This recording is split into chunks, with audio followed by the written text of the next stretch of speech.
welcome back to Speak Freely, here where we celebrate the freedom of speech.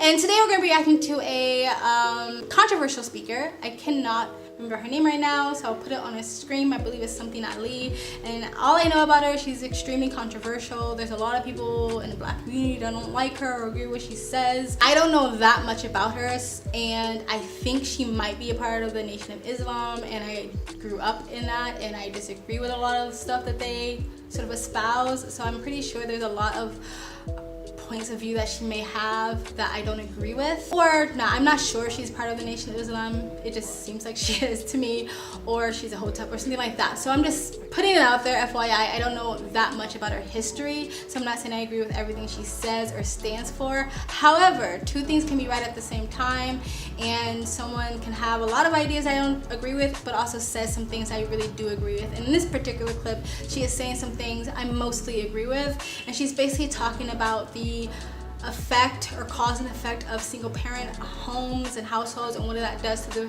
family structure, the children, the men and the women of the household, or men, boys and girls being raised and growing up in single parent households, which is a very like important topic to me. Just FYI, she does sort of focus on black family here. This is a bit outdated. I think that this applies to many people now, many families, many men, many women, many mothers, many fathers. So don't let the fact that she's focusing on the black family sort of deter you from taking anything from this clip. Anyway, that's it. We're gonna get right into it, but before you do, if you like this type of videos, please like, comment, subscribe, hit the bell to get notifications when I do upload. All of that really does help with the algorithm, guys. And if you'd like to support the channel even further, you can visit my brand new merch shop. Links down below. Other than that, sit back, relax, and enjoy the video. All right, here you go. But the book just represents our collective contribution. This is some of everything that we have done, or that we do daily, that contributes to the breakup of our relationship, the destruction of our man, and the failure of our children to be able to function. They did not tell us that all of that, being my own person and I'm independent, would lead to separation, loneliness, celibacy, and lesbianism. They didn't tell us that if you give up the man, you're going to take one of these things and it's worse and it will destroy your nation. They didn't give us that information. They made us think that it was some kind of glorified position to brag about the fact that I got my own job, my own credit card, my own car, so I don't need no man. I don't even know how we got that mixed up. Ain't none of that got nothing to do with being with no man. You know, we have some serious relationship problems that nobody has been able to address us on, because everybody wants to pretend that this is not going on. I just came out of Florida, and they got a housing complex that the Urban League built, which is a black organization that is for women and children only. They say they don't allow any men in there. That's the silliest program I've ever heard of. You know them women that had men, if they got a bunch of children, they need fathers. They need protection. You know, we talk about the great strength that we have as black women. Well, the welfare department don't rent government apartments to single black men. Those apartments belong to black women who are allowing this to go on in their homes. We have not looked at what part of the responsibility do we share. Yes, black men sell a lot of drugs, and a lot of us black women get the money from them drugs and buy some of these fancy clothes we wear.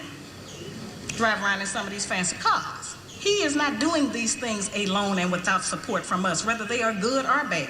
See, we have a lot of power. We are very strong women. I'm saying that we're using our strength in the wrong direction. We're using it to tear our man down, tear our nation down, instead of building it up.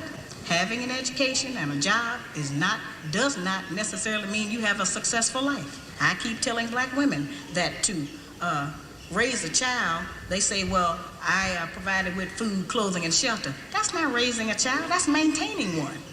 Stopping it there. Okay, whew, I can see why she's controversial, and I can see why a lot of people don't like her, because honestly, talking about the single parenthood when it comes to the black community is very touchy. I'm not afraid of talking about it, but a lot of people don't like to hear about it. A lot of people don't like to talk about it because it feels like you are essentially victim shaming, because a lot of people see a woman, a mother, a single mother where the father is absent as a victim because the father left and she's there with the children, right? In some way I can understand that and I can see that, but we very much never talk about the part of the woman, like her part to play in it. You know, picking that man, staying with that man, sleeping with that man, having unprotected sex with that man, sometimes over and over and over again with that man or different men, never learning your lesson, never correcting your mistakes. I think men and women are almost equally at fault when it comes to the destruction and the breakdown of family. However, I do put women tiny bit more responsible because it's our bodies. And it really is our job to protect our womb. You know what I mean? We are the ones who make that first initial decision to say, okay, I am going to let this person put their seed in me. You know, whether you're not using correct protective sex or you're being just very like careless with sex, if we didn't allow it to happen, then it wouldn't, the cycle wouldn't continue, right? Again, that people don't like to hear that, and I know what it sounds like, but for me, it's like kind of the truth. Again, deadbeat dads are like cancer, but we talk a lot about deadbeat dads. That is a well-known talking point. It is spoken about ad nauseum, is that word? But again, we never kind of hit on like, but why do you keep sleeping with that person? Like, why, right? One of the shows that I really like to watch is Divorce Court because I love the judge. I forget her name, and she's one of those like black mamas, black aunties that tell you straight up how it is, even if it hurts your feelings and makes you cry. Do you remember whether you used protection or not? No. That's why I think it may be another person, but I'm not quite sure. That's something I don't understand though. Men, like, you're having sex all over and you're intimate. I'm not referring It's not to you. right for anybody. Yeah, but when a girl does it, it's like, whoa, well, what about them? Like, it makes no sense. And it wasn't right for her to do it. But I just don't understand why people can. Well, since we want to go to school, let me take you there. When you understand the basic biological facts, you get the difference. We, women, bear the children, meaning they can orbit in uncertainty indefinitely, not knowing whether or not they're the father, when we know for certain we're the mothers. Yes. And we are responsible. And that's the difference we have to teach our young girls. Do you understand? So yeah, we can run around and sleep with whomever we want to sleep with. But when it's time for the consequence, we have responsibilities to a child. Until we figure out who their father is, the child still got to eat. That's the difference. And that is what we need to tell our young girls so we are empowered to know the difference. She's never afraid to tell the woman, that's on you. Like, why did you do that? Why did you keep going back to him? Because a lot of times, like, if a woman says like, oh, he's a dog, or he cheated on me, or he ain't shit, or he's a deadbeat, I'm like, behavior patterns are repeated, right? So I'm pretty sure he showed you evidence of who he was before you had children with that person, and you continue to move forward with that person. So it's not like out of the blue he was a deadbeat, unless you slept with someone and had kids with someone and got pregnant with someone way before you got to know that person, which is still kind of on you, on both people. But not a lot, just a tiny bit, put it a tiny bit more on a woman, because it's like, it's your womb, it's your body, and you can't expect someone separate from you to care more about your body, your time, your womb, your heart, your feelings, and your emotion, your mental state, your psychological state, more than you care about your own, right? So if you're not going to be more protective of yourself, why should you ask someone else to be more protective over you, right? And I know there's a lot of reasons why, they have a lack of self-worth, a lack of self-love, a lack of self-esteem. And it's usually because it started in a home, because it's usually repeated behavior, and it's a cycle of fatherless home. This is one of the symptoms of being raised without a father. You look for love in all the wrong places. Now, a lot of the responsibility is still on men. If you're a deadbeat, like, that shit is gonna follow you for the rest of your life, and you're gonna have to answer to God for that, or your children when they find you. But at the same time, why would you willy-nilly sleep with a woman that you don't know that well and be attached to someone that you might make your life a living hell, right? Might take the child from you, not let you see the child, make you spend years in court, tons of money. In certain states, you lose your passport, your ID, where you can't even work, and they still will go after you for money where you can't even get a job now because they took your ability to get to work away from you. And then you got to go spend time in jail. So why would you go willy-nilly sleep with someone when you don't even know that person or what that person's about? So I'm not saying it is all on her, but I'm saying I put a tiny bit more responsibility on a girl because it's your body, right? I don't necessarily know if getting a career in an education makes you a lesbian. I do think, like, when it comes to homosexuality, and maybe a lot of people would disagree with me, I think it's slightly different with men and women. I do know women who was straight, for a long time, but because of bad experiences with men, they just decide to like, let me try with a woman and see how that goes. So I can see having the lack of opportunity or access to men can make you go that way. I think it's slightly different with men. I think it's harder for men just to be like, yeah, I don't like women anymore, I'm just gonna go with the men. Maybe you disagree with me, I don't know, but that's kind of how I see it. And I like how she said she doesn't understand what getting a good education and getting a career or a job and having your own finances has to do with not having a man. Because like, you're an adult and you should still be able to do those things whether you have a man or not. Those are like basic things in adulthood. You're supposed to do those things. You are a grown-up, and it doesn't have to be disconnected from being with a man. Now, we live in 2022. It is almost impossible for most couples, especially if you want to have children, for one person or one parent to not work at all. Nowadays, depending on the location you're living in, like if you're living in a big city like New York or LA, or maybe even Florida, Miami, Seattle, a lot of different cities are just really expensive these days. So most households, both parents have to work to some extent, some capacity. Maybe one parent has to work full-time and the other one has to work part-time. And for me, especially when it comes to the Black community, if you're saying we need to build a strong Black community, having an unintelligent, uneducated, lazy wife who doesn't want to work, who's not ambitious, that has no goals and no passions in life, to me does not really add to the idea of making a strong Black community. If you want to date another Black woman, or if you want Black woman, you want to date another Black man, to me having both parents be well educated, intelligent, intellectual, ambitious, and passionate, and know how to keep a job is really important for the parental or the family structure these days, right? Doesn't mean you put your job and your education necessarily over having a family, but I just think that we're never going back to the 1950s. Most men cannot afford a housewife, so don't you want a wife that, you know, has an education and an intellect to maybe even get a job that pays well, that she doesn't have to be gone all day, or get a job where she can work at home, or have some entrepreneur ideas so she can have a business at home and still be home with the kids. You know what I mean? If that's the type of life you want, not everybody wants a traditional family, and I am totally okay with that, because I don't think everybody needs to be having kids. There's a lot of people that shouldn't be having kids. Anywho, we're gonna get back to the video. To raise a child, you need a parental coalition of a man and a woman. We have sons who are, by not having a father in the home, they don't know how to respect women. They take on the Black female emotionalism. They're doubtful, they're indecisive, they can't make a decision. They don't know what to do about being a man, because we can't teach them that. We don't have that knowledge. We have daughters who grow up in a home where they don't see any affection, where there's no man there. They go out into the world and try to mate. They don't have no idea how to be no woman to no man, how to function in a house with a man, because they haven't seen it. Most of our children, just like us, get all the information we have about how you be with a mate off television. It's the only medium that shows us anybody being together. Stopping it there, I totally agree with her. You can be the most amazing woman in the whole freaking planet. You can be the most independent, the most strongest, the most intelligent, the most well-read, the most intellectual, the woman who makes the most money, and you still cannot teach a boy how to be a man because you just aren't a man, right? The thing is, I grew up single mom. There's so much I had to do. There's nobody there to teach you.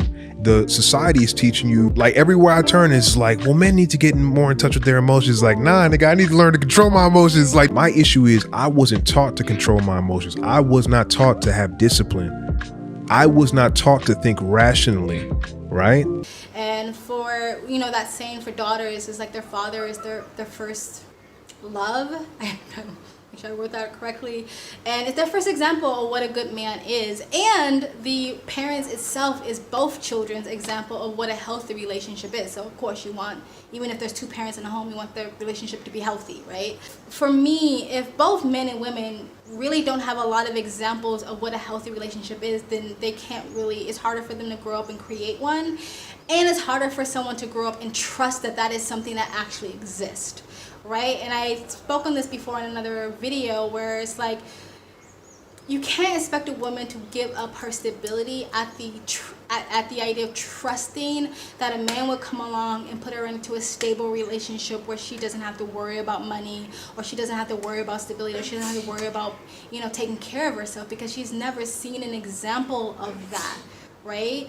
And so that's very scary to tell a woman, like, don't get a career, don't get a job, don't get a good education, don't fend for yourself, just wait and just be feminine and soft and humble and wait for a guy to come and get you, and he'll do all those things for you, which again I already mentioned. Most states and cities and places on this planet are too expensive for a household, especially if you want to have kids, to only be depending on one person's income. But anyway, even if that's what you want, even your ideas, like I want a housewife and I want her not to work and all these things, it's very hard to tell a woman to do that when she's never had an example of that. And it's the same thing with men. If they don't have an example of a wife that is, I don't know, healthy and listens and is respectful, is not going to demean them or emasculate them or finesse them and respect them and all that stuff, then they can't really trust that that is something that exists. You know what I mean? Because they don't have any examples of it. So I feel like there's a lot of brokenness and a lot of mistrust and a lot of misunderstanding and a lot of miscommunications between the sexes. And I don't think that we can just say get together and have families and babies until those things are fixed. Because it's just going to continue. The cycle, the divorce rate, the broken homes, it's just going to continue to happen if we don't fix the root problem first, right? Too much resentment. There's a lot of hurt between the sexes, to be honest, and that has to be healed for sure. Anyway, let's continue. The white woman's liberation movement, we don't have anything to do with that. We have not been under the control of the black man for over 500 years, so what do we have to get liberated from them from? They only introduced it to break down the civil rights movement. Civil rights movement started with the black man, the black woman, and the black child standing together, trying to plead for freedom, justice, and equality, and more benefits in the country that they had built. They threw the white woman in there with the women's liberation movement and made it a woman against man thing. That created a big separation between black men and black women, because then everybody started going for self. Then they bring the welfare system in and tell us in order to feed and clothe and house our children, we have to give up our man. You have to put the man out of the house. When the white farm wife goes to the government for subsidy for the farm, they don't tell her to get rid of the farmer, they keep that family together. But in the black community, they make it a requirement, because they want to keep endorsing into the black community that the black man is no good, and that he is not deserving of respect, he is not deserving of us letting him give us any protection or instruction, and that we are better than them. Alrighty then, so she technically just blamed feminism on the downfall of the black community and a lot of family structures. I don't know if that's true, that the whole not having a father in a home was only focused on black families, and if that's true, that's really evil and obvious. I think also saying, you know, black man isn't deserving of this, I think it goes to women too. I think a lot of black women don't think they deserve sort of that idea, that romantic idea of relationship, sort of that sort of fairy tale idea. It's unrealistic, but like I feel like a lot of black girls don't grow up with that belief that some guy is gonna come and sweep them off their feet and stuff like that. Because again, I don't think we have a lot of examples of it. So I think that not only does it destroy maybe the confidence and the self-love and self-worth in men, I think it does the same thing to women. And again, this doesn't have to be just the black family. I know this video is very hyper-focused on black families, but I think this is, you can take this to any communities, because again, this is an old video. It looks like it's from like the 80s or early 90s, and I think that this destruction of family and men and women have been sort of spreading their tentacles all throughout multiple communities. Again, I don't necessarily think everybody has to live a traditional lifestyle. I don't, but I do think once you start having kids, there need to be a better and stronger foundation for that child, because when you have a child, you make a decision that that child's needs go above yours. Doesn't mean you completely neglect yourself, because if you're not happy and you're unhealthy, that is going to trickle down to your child. But you do make a decision that you have to sacrifice some of your needs to give it to the child. And so if you want to start having children, I think that start having some sort of traditional structure. It doesn't have to be completely 1950s, but having some sort of traditional structure, you know, preferably having the father around is better for the child in the long run. And a lot of men and women need to stop having babies out of wedlock. I think we need to make family planning sexy again, and this whole side chick, baby mama, baby daddy thing needs to stop. It's not cute, it's not sexy, and it's not for the betterment of any communities or any country or any society. It needs to stop, right? If you didn't find your man yet because of whatever decision you made in life, then maybe that's the decision you made. It doesn't mean you just go out and have a baby with whomever because now you're getting older or whatever. Like, you just don't have kids, right? My dad got a vasectomy because he didn't want to go around having a bunch of kids. He made a decision not to do that because he's like, I can't afford all these kids. So if you get to a point where you're like, oh shit, I'm in my 30s or whatever, then maybe that's a choice you made, and I don't think that then gives you the permission to go have a bunch of babies out of wedlock because now you're scared you're not gonna get that chance. I see women doing that too. Like, I'm getting older, so let me just have kids with anybody. Like, no, because it's not about you, it's about the kid. Anyway, that's it, guys. Tell me what you think about her, what I said, what she said in the comment section below. Please like, comment, subscribe, hit that bell to get notifications when I do upload. All of that really does help with the algorithm, guys. In order to support the channel even further, you can donate. My PayPal link is in the description box below and also in the comment section. Of course it helps, but you don't have to. You can just like, comment, subscribe. I also have a second travel vlog channel. I travel as a lifestyle. I live abroad. If you'd like to know where I am in the world, you can go in the description box below and also in the comment section. Hit the link. Go subscribe to my travel vlog channel and or follow me on my travel Instagram. My stories is usually what's most up to date. I also have my first commentary channel, links down below. Alright, guys, you have a good day. Bye.